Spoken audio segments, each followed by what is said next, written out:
जो कि वो भी यहीं पर सेवाएं देते हैं और भी बहुत सारे लोग हैं। मैं सबका अभिनंदन करता हूँ, स्वागत करता हूँ। धन्यवाद।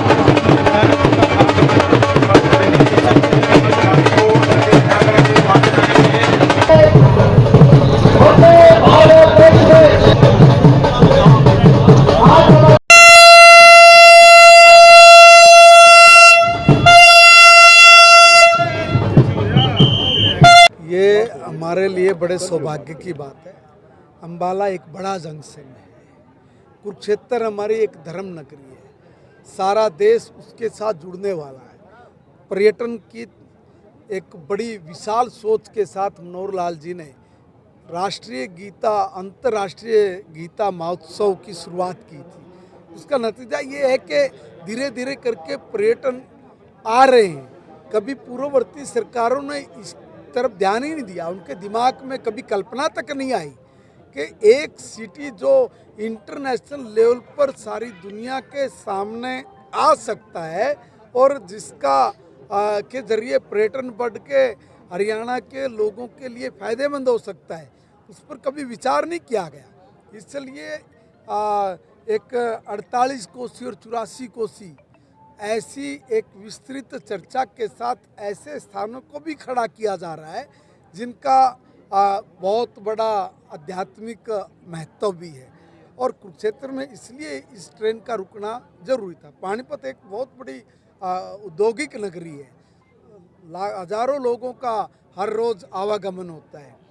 तो एक उत्तम सुविधा के साथ अपने लोगों को ये मिला है तो हमारे लिए तो बड़ा सौभाग्य का विषय। और माननीय प्रधानमंत्री जी का हम तो हृदय से आभार व्यक्त करते हैं, पूरे हरियाणा प्रदेश की जनता, पानीपत की जनता, कि हमें आपने एक इतनी बड़ी सौगात दी है जिस सौगात का हमें सीधा लाभ मिल रहा है। सर यहाँ से बठिंडा भी ये ट्रेन रुकने वाली है और बठिंडा और उसके बाद फिर पटियाला। देखिए ये रूट है, जिस रूट पे ट्रेन जाएंगी उन रूट पर जो भी ऐसे सिटी हैं जिनका उद्योग से, जिनका अध्यात्म से एक संबंध है और वहाँ पर जहाँ आवागमन वास्तव में बहुत ज़्यादा होता है, तो उसका जो लाभ है वो हमारे लोगों को मिलेगा। ये हमारे लिए बड़ी अच्छी बात है। मंत्री जी, ये तो पुरानी दिल्ली जाएगी, नई दिल्ली के लिए बहुत सारी ट्रेन जाती है वंदे भारत,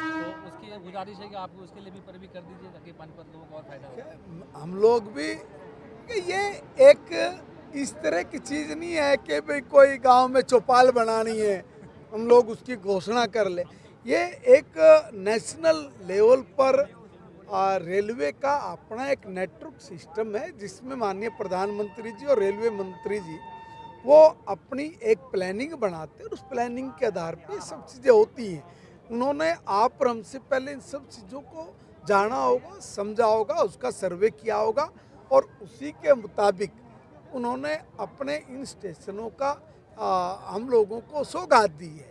फिर भी आपने जो क्वेश्चन किया है, मैं इस पर यही कहूँगा कि हमारे माननीय मंत्री और पूर्व मुख्यमंत्री आदरणीय मनोहर लाल जी, चूँकि वो हमारे यहाँ से प्रतिनिधित्व करते हैं और एक ऐसे बोल्ड और दबंग नेता जो कुछ भी ठानते हैं उसको करते हैं, तो हम लोग आपका मैसेज उन तक जरूर देंगे कि हमारे कुछ साथी इस तरह की चीज़ चाह रहे हैं, आप उसमें मदद करिए। हिंदुस्तान की पार्लियामेंट ये फ्रॉड आदमी है और तथ्यहीन बात करने वाला व्यक्ति है, जिसकी बात में, जिसके तर्क में कोई दम नहीं है। SIR पर ये बिहार में भी बहुत बड़ा ड्रामा दोनों बहन भाइयों ने मिलके किया था, मगर वहाँ एक दिन भी वोट मांगने के लिए इसलिए नहीं जा पाए कि लोगों ने कहा कि उल्लू बनाने के लिए तुम्हें हम ही मिले क्या, तो इसलिए वहाँ भी इनको कोई रिस्पॉन्स नहीं मिला। अब और किस काम को लेके जाएं? अब ये तो कह नहीं सकते कि देश में विकास नहीं हुआ, ये नहीं कह सकते देश में कहीं किसी चीज़ की कमी रह गई है। अब पॉलिटिकल जो उनकी विल है वो है ही नहीं। असल में ये एक इंटरनेशनल एजेंडे पे काम करते हैं। मेरी बात समझिए, मैं बहुत बार बोल चुका हूँ, आज फिर बोल रहा हूँ। राहुल गांधी जी और इनका पूरा सिस्टम एक इंटरनेशनल एजेंडे पे काम करते हैं और इनको प्रायोजित एक कंसेप्ट, एक प्रयोजित, एक बना के रील दे दी जाती है कि देखो भाई ये विषय है, ये स्क्रिप्ट है, आपने इस स्क्रिप्ट के ऊपर काम करना है। तो जितना वो यहाँ कर सकते हैं उतना करते हैं।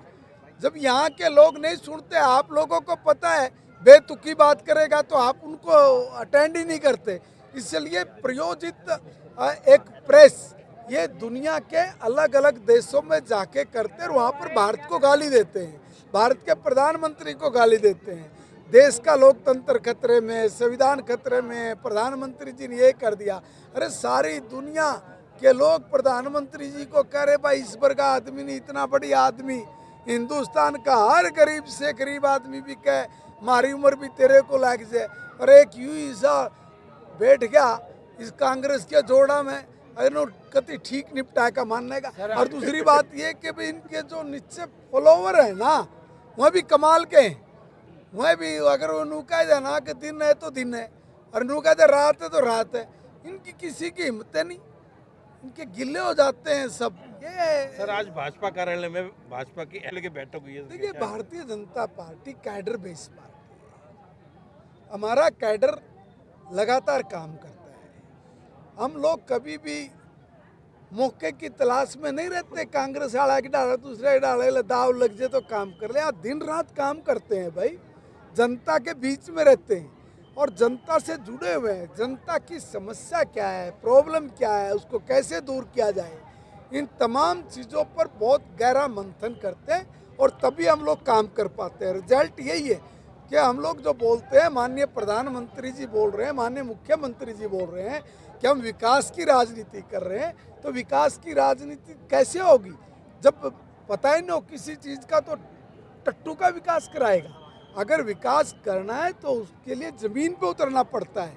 हमारे लोग 24 घंटे ज़मीन पे रहते हैं, ज़मीन की समस्या को पेपर पे लेके आते हैं और पेपर से उसको कानून में तब्दील करके उसको सीधा जन कल्याण की नीतियों में परिवर्तित करके लागू करते हैं। और यही कारण है कि विकास के नाम पर माननीय प्रधानमंत्री जी ने जो एक राजनीतिक यात्रा इस देश में शुरू की है, उसका बहुत बड़ा लाभ लोगों को मिल रहा है और हरियाणा इसी में बहुत तरक्की कर रहा है। एक अखिल पवार 2 बार मेरे इंटरव्यू में कह चुके हैं, वो कहते हैं मेरा दिल कहता है कि गुजरात की तरह बीजेपी 5 बार सरकार बनेगी हरियाणा में। आपका दिल क्या कहता है? देखिए, मैं एक बात बताऊं, अभी 47 तक सब लोग भूल जाए